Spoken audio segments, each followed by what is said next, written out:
Welcome, ladies and gentlemen, to the Accent Training Podcast. My name is Pat. I'm your personal American accent coach, and I want you to understand what the top 1% American accent learners do, the people who get the best results and see the top level performance of consistency speaking in English with an American accent.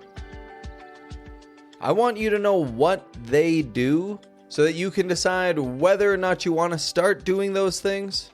And if you do want to start doing them, how you can do them, how you can implement them. Now, of course, I could probably come up with a list of 100 things for this, 100 things that you have to do, but that's not going to help you. Let's just talk about three simple things that top 1% successful American accent learners do and how you can implement them.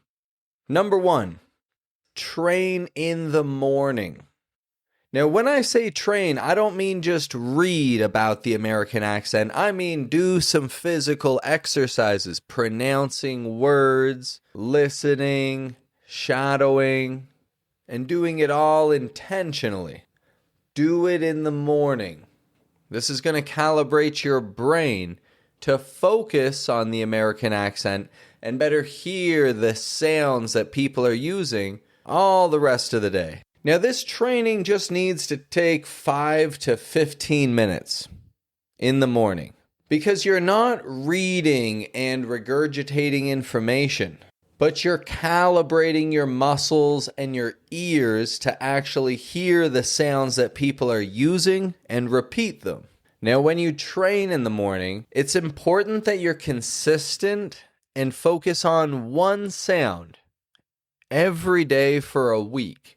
If you start learning more than one sound at a time, it gets overwhelming and you just give up. But if you can just focus on one sound and the exercises and listening and repeating of one sound every day for a week, you will absolutely hear and repeat that sound much better for the rest of your life. You may not have it perfect after a week. I'm not saying it's going to be perfect, but you'll actually be able to start using it. You'll be able to actually implement it. And since you'll have trained your ear, you'll know if you made a mistake. So you can correct your own mistakes. That's the goal, right? It's not to never make mistakes, but it's to make the right mistakes and correct them yourself. So number 1, train in the morning. It prepares you to use English for the whole rest of the day. Number 2, train proactively. Don't just react to mispronunciations, but train to address them beforehand. All right, be proactive, not reactive. Why is that?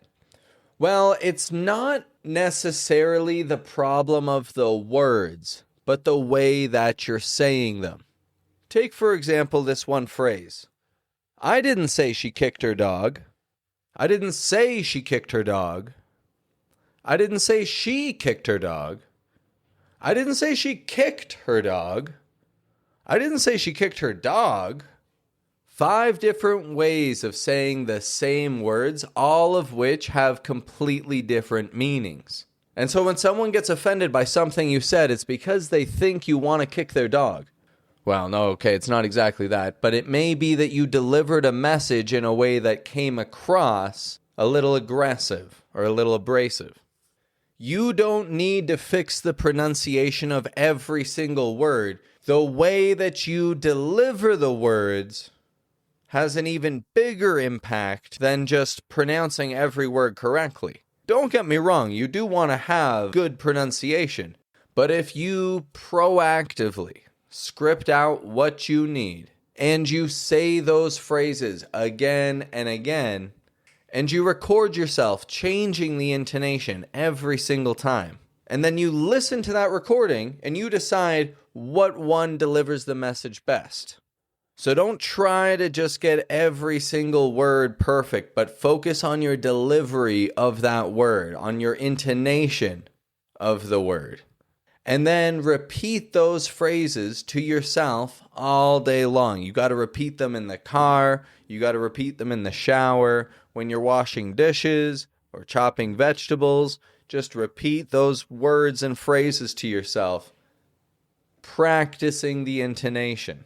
And once you have that ready, you've got to get out, meet English speakers, seek opportunities to speak English, and you've got to make mistakes. And that's the third thing that top 1% accent trainers do, is they make mistakes. Not only do they make mistakes, but they seek out opportunities to make mistakes. You know when you make a mistake and then you play that situation in your head over and over and over again, a little bit shamefully. Well, as annoying as those moments are, that's actually a very valuable process that your brain is using to prepare you for that situation in the future. Neuroscience tells us that every time you make a mistake with something that you're learning, your brain is going to recognize it and correct it for the next time. So you want to be seeking out opportunities to make mistakes. You want to be implementing what you've trained and falling flat on your face the first time, maybe the first couple of times. But I want you to be excited about making mistakes. When somebody doesn't understand you, I don't want you to get frustrated about that anymore. In fact, I want you to start jumping for joy because you made a mistake. And your brain can now prepare you to overcome that mistake for your next interaction.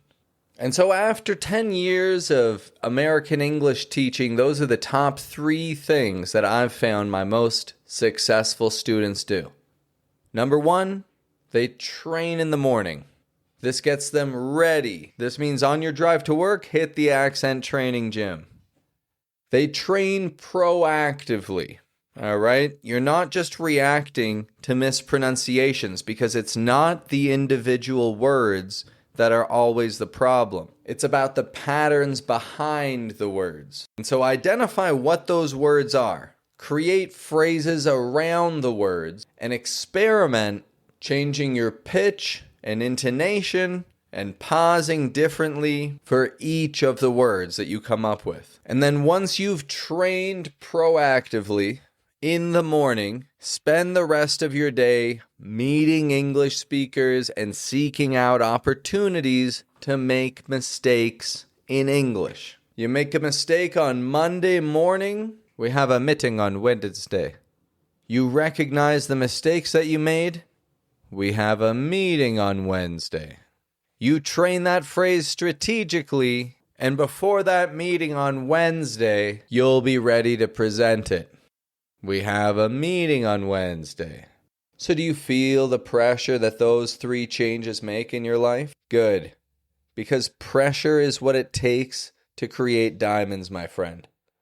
If you can accept those 3 changes in your life, if you can train the American accent in the morning, if you can train proactively and not be reactive, and if you can seek out opportunities to make mistakes, then not only do you have what it takes to master the American accent, but I actually want to train with you. And I fully invite you to check the link in the description of this podcast episode, because if you feel like those are 3 lifestyle changes that you can accept, then training with a coach one-on-one is going to eliminate the guesswork of what you should be focusing on and skyrocket your comprehensibility in English.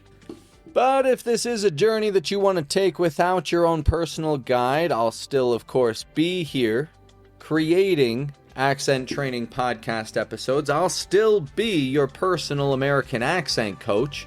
I just can't hold your hand and, guide you every step of the way through the podcast. Because we're approaching episode number 300 right now. What does that change about this podcast? Not very much. I'm going to keep teaching the American accent. I'm going to keep making real accent training accessible to everybody, no matter what country they're in or what their first language is. And so even if we aren't training one-on-one together, I'm still here as your personal American accent coach. Have a good one, folks.